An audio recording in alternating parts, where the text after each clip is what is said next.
Hello and welcome to Cumberland Conversations. I'm Sally Shutt, Cumberland County's Public Information Director. This month's conversation looks at the Cumberland County Human Resources Department. Our guests are Laura Blackley and John Holmes, Human Resources Consultants for Cumberland County. Thank you both for being here today. Thank you. John, tell us a little bit about yourself and how you became involved in human resources. Okay. I am a Cumberland County native and graduated from Terry Sanford High School and the University of North Carolina at Chapel Hill, and started in HR almost immediately after I got out of college.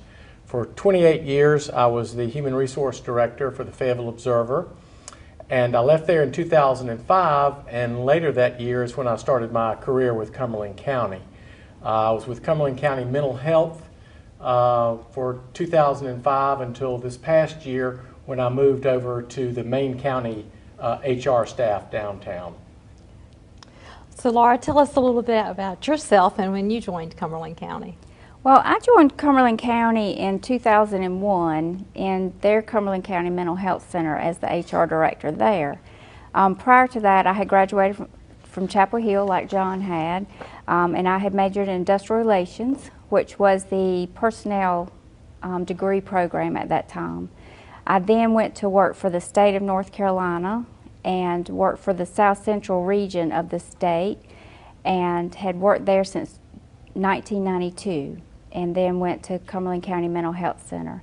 I was given an opportunity to come with the county Human Resources in 2005 and have worked in various roles there, and currently I'm the recruitment coordinator for the county.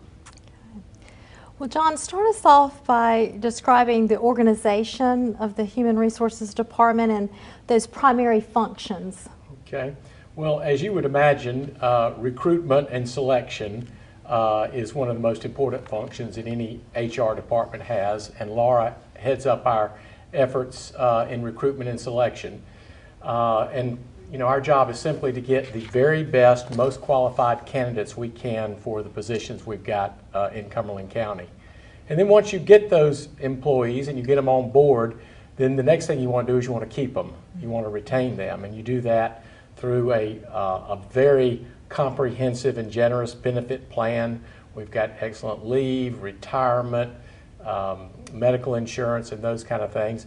And also you have to compensate them fairly. So we administer a salary administration and a pay classification plan so that our folks are compensated fairly both internally with their peers and also competitively in the marketplace. We also have a comprehensive training and development program, and Patania Island heads that up for us. Let's see, we handle all the employee relations issues for the county. Mm-hmm. So as you can imagine, that keeps us quite busy with 2,200 employees across the county. And John mentions 2,200 employees. So Laura, can you tell us a little bit about that workforce, some of the demographics, and which departments have the most employees? Yes, we have 30 departments, and they range from some that you've already have on Cumberland Matters. We have the animal services or animal control, child support, the library, social services, public health, solid waste, tax administration. So 30 departments there. And we actually have 2,400 positions, and so we're always recruiting. And so I encourage people, that's one reason I wanted to be here today, is to encourage people to pay attention to that. Mm-hmm. Our largest departments is the Sheriff's Office that has over 700 employees, and Social Services is a close second with over 600. In the Sheriff's Office, how many of those are sworn deputies? Are they? Probably about 400. Okay. Very large department then, yeah. Tell me some of the other demographic things, Laura. Like, I think I've seen statistics we're a workforce that's getting older. Yes, we are. I think it was 40% of our workforce is over 50 now. But after that, we have about 33% are male, 67% female, And because we're here in Cumberland County, and I think we're very fortunate to have this, we have a very diverse background of races that make up our employees. Okay.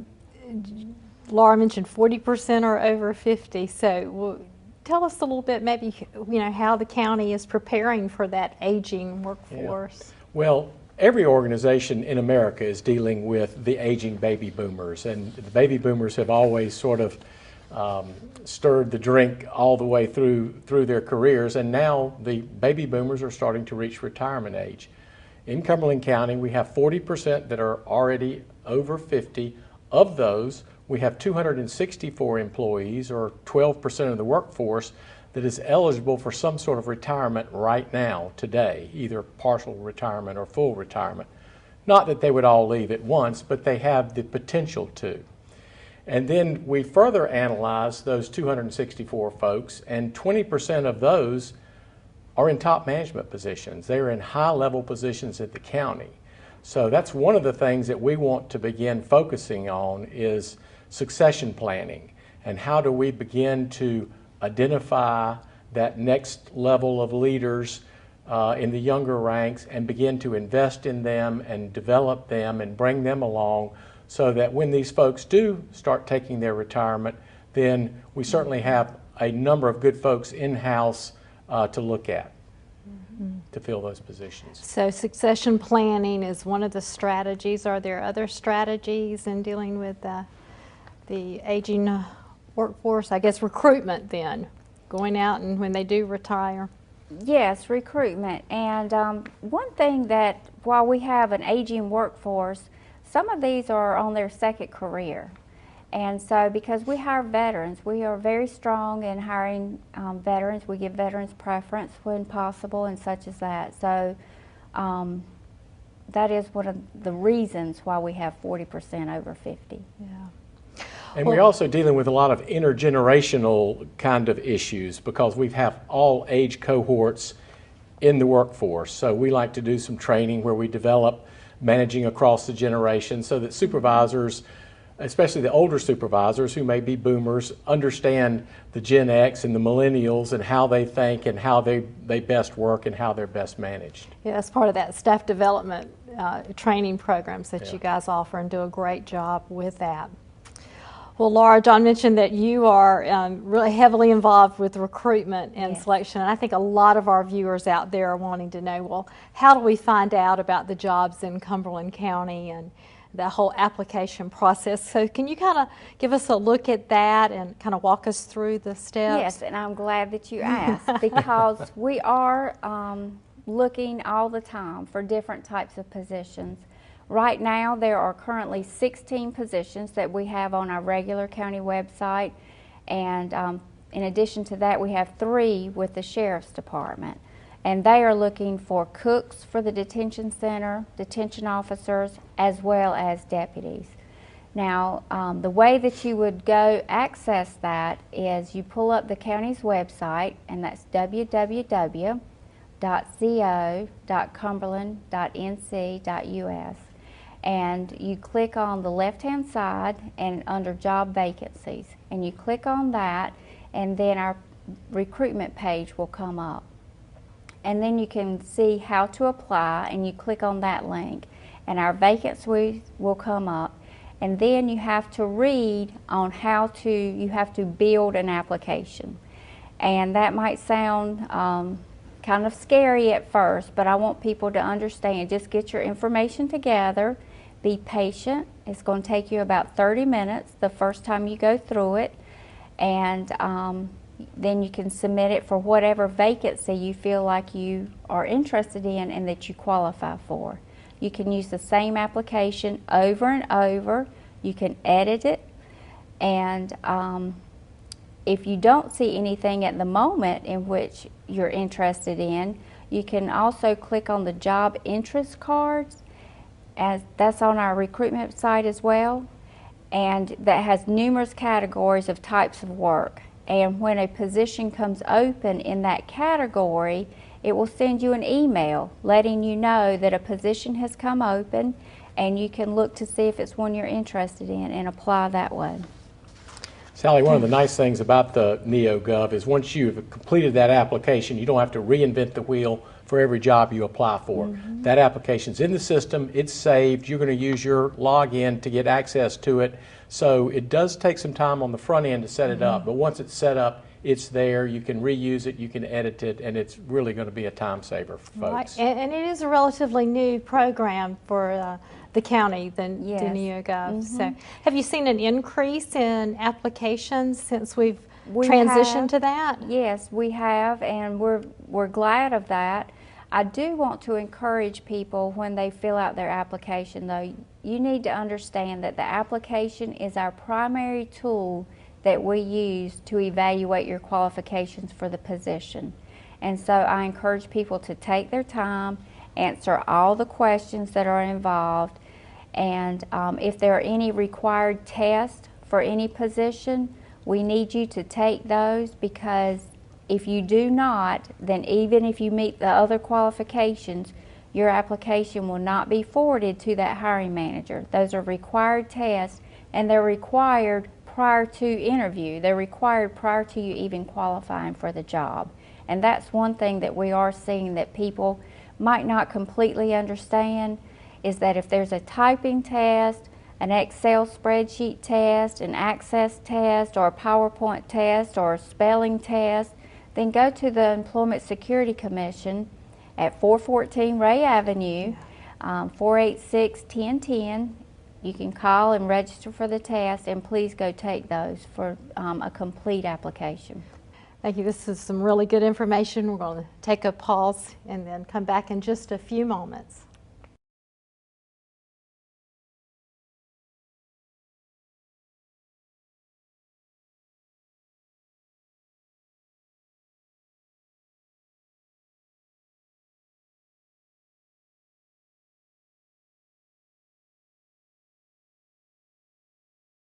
Welcome back as we continue our look at human resources. John, it was about 3 years ago that Cumberland County had a Ban the Box initiative. Could you tell us about that? Yes. This was one of the goals of Commissioner Charles Evans. And in 2011, the board voted to join a growing number of public employers who took the question, have you ever been convicted of a crime, off of the primary application. And the reason for that push is, it was felt that we want to make sure that everybody understands that we want to give everybody an equal opportunity and a fair chance at getting a job with the county. And folks that have maybe made a mistake in their lives and have committed a crime and are sincerely interested in rehabilitation and getting back to work, we didn't want that to be a barrier on the front end. Now, I want to make it clear that we do a thorough check process on all our employees. So once we make a decision to hire somebody, we have no knowledge of whether or not they've been convicted of a crime. At that point in time, we're going to do 3 previous employer reference checks on them. We do a full criminal background check. We do a Department of Motor Vehicles check, and they have a pre-employment drug screen. So our employees are well vetted when they come to work. Now, when we make the offer for hire, they do answer the question, have they been convicted of a crime? And at that point in time, they're allowed to give us the explanation. And of course, it will be on their criminal record check when that comes up.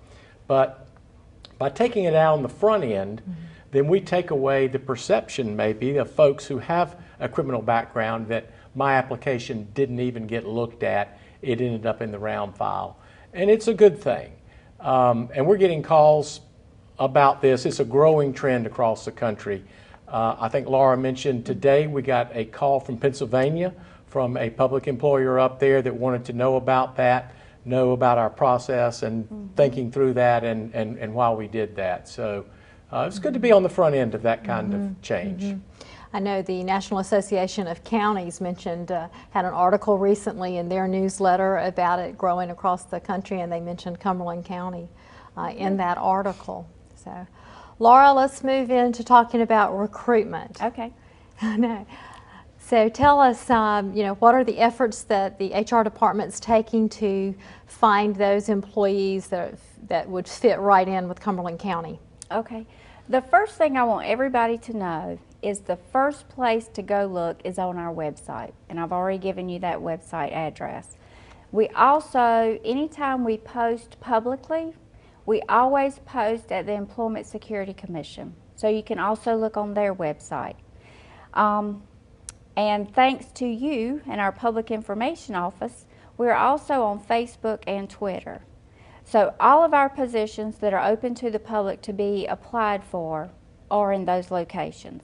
When we have a difficult to recruit position, sometimes we might go to a website for that type of industry. For example, when we had a information services position, I investigated dice.com, which is their information services national website of where people go look. I have actually contacted FTCC before when I was looking for, like I am now, my HVAC supervisor, and talked to them about recent graduates and stuff like that. That is one of our difficult to fills. I'm going to go right into that one then. Our difficult to fill positions is our HVAC supervisor. We have had it open for a while. I'm not sure why. We're offering almost $52,000 and a $700 a month truck allowance for that. However, this position does require a North Carolina HVAC license, and that has been what has been difficult to find.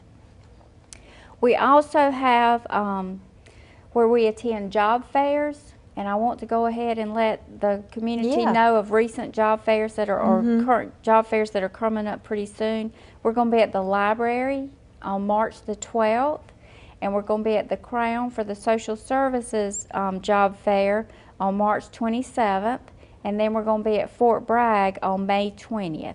So people can come out and look for us at those job fairs, and we'll have vacancies notices there and cards to tell you how to go to our website and apply for your positions then as well. In addition to the HVAC supervisor, another hard to fill area that we have are our health care providers. And those located in our health department. And we are always recruiting for nutritionists. So if anybody out there knows somebody who has a registered that is a registered dietitian that wants to have them come to Cumberland County, we are always recruiting for nutritionists. I think right now we have 2, and next week we're going to have another one go open. We're recruiting for nurses. Right now we have a nurse supervisor open. And our most difficult one in the health department right now is a dentist. We are actively looking for a dentist. And I want to encourage people for the dentist. It says that it requires 4 years of being an actual dentist. But if you have your dental license but less experience than that, then you can still apply and we can work you toward that full qualification. So I want to encourage people that if you have the actual degree in the area in which you're applying, don't just not apply because you don't have all the experience, because you don't know what the applicant pool is going to look at that time. And so if it's a small applicant pool, then trainees might get looked at. And so I want to encourage people not to just say, oh, I don't want to apply for that because I don't have my 4 years. Well, John, once you are a county employee, HR has a wonderful staff development program. So kind of give us an idea of all the different classes and the things that are going on with that training program. Well, Sally, since we launched our training and development program, we have had 255 different classes on 52 different topics, and we've delivered it to 4,889 participants. So you can see it's been quite comprehensive. We have a training catalog that we distribute for each of the employees, and we organize our training and staff development along tracks. So for our top managers and supervisors and department heads, we have an executive track, and we tailor the course offerings based on their experience level and their skill levels. We have a supervisor and manager track, including classes for new supervisors to tell folks who don't have that skill how to integrate into the supervisory workforce. We have an employee track. We have added an administrative professional track for lots of our admin folks to help them with their skill sets, because we know every organization runs on their admin professionals. And then finally we have a personal track, and this is to help employees manage things that aren't necessarily part of work, but things like stress management, financial management, wellness and fitness, and those kind of things, which help employees with their overall well-being. We've got classes in Excel, we've got classes in Word, we've got classes in PowerPoint, you name it, we've got, as I say, 52 different topics, and it's quite comprehensive, and it's been a very successful and popular program for the county. I mentioned that Petania Island heads this up for us. With 255 different classes, there's no way she could do this all by herself. So what she has done is she's gone out and recruited a team of 17 trainers throughout the county, and all of them bring a particular unique perspective to their field of expertise. So we have Phyllis Jones does training with us, Tom Lloyd from the planning department does training with us, Brenda Jackson from DSS is one of our trainers, I'm a trainer, Laura's a trainer, all of us participate in the training. So that way we're able to really broaden the training spectrum. Right. So John, tell me what, looking ahead, what are some of those goals for the Human Resources Department? Well, Sally, for the last 6 months, we have been working on developing a comprehensive employee personnel policy manual. We have the Cumberland County Code, which a section of that deals with personnel, but we didn't have something that for the employees to have. So a team at our HR department has been working on developing that. It's over 100 pages long. It is currently in the stage of going through legal for legal's sign off, and then county management will have the final sign off on that. But once that's done, then we want to roll this out. We'll have it, of course, out on the website and the intranet, and we'll roll this out to the supervisors and managers first, and then to the employees. And it's a 100-page manual. We're not going over page by page, but we just want to know folks to know where they can access this and find that.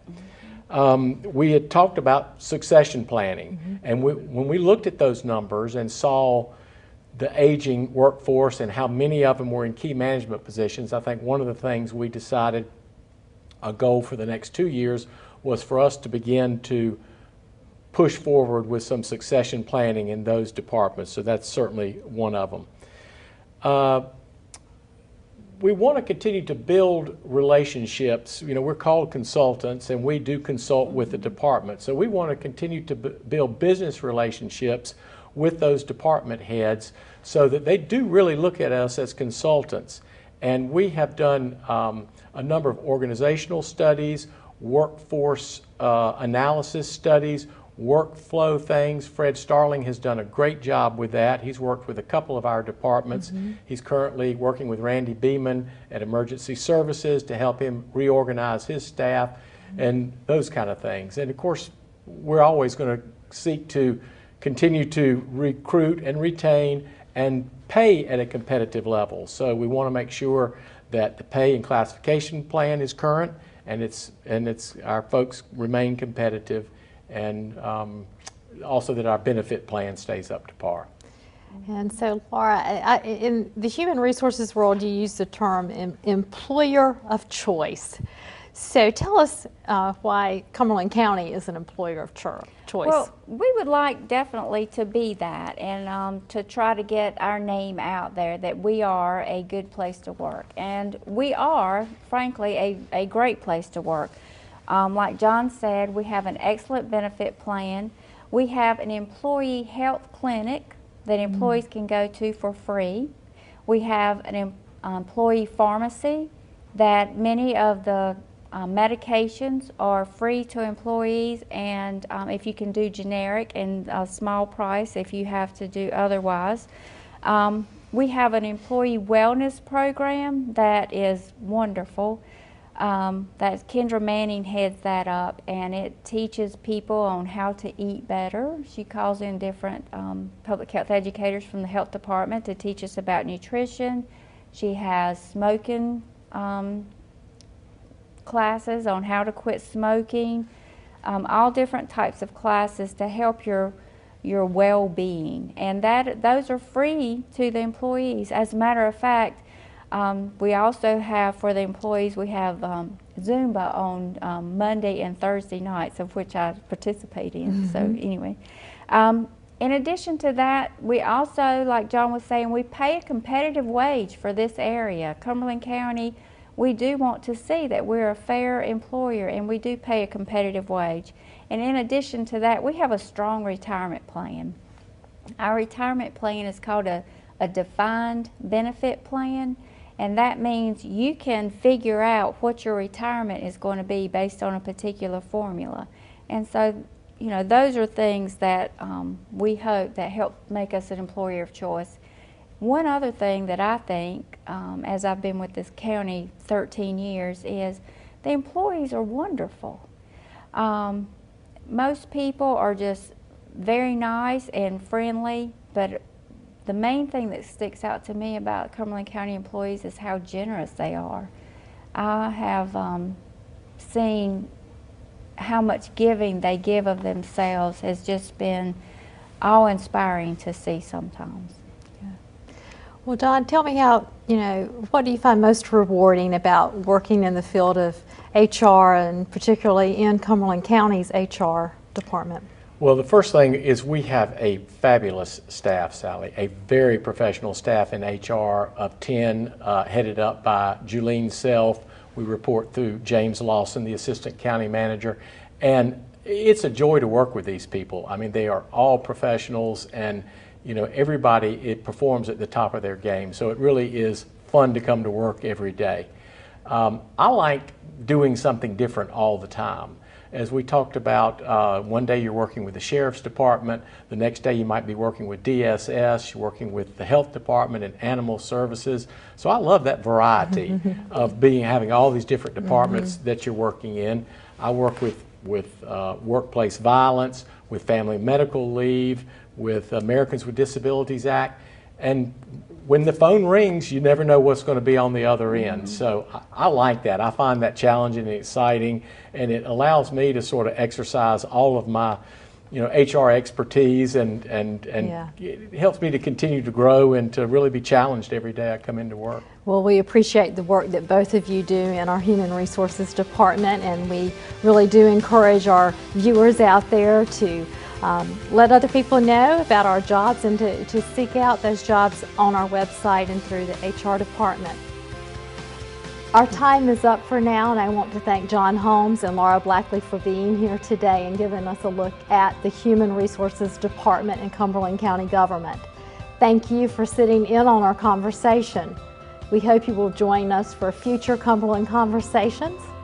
Remember, you can learn more about what's happening in Cumberland County government by visiting our website or our Facebook page.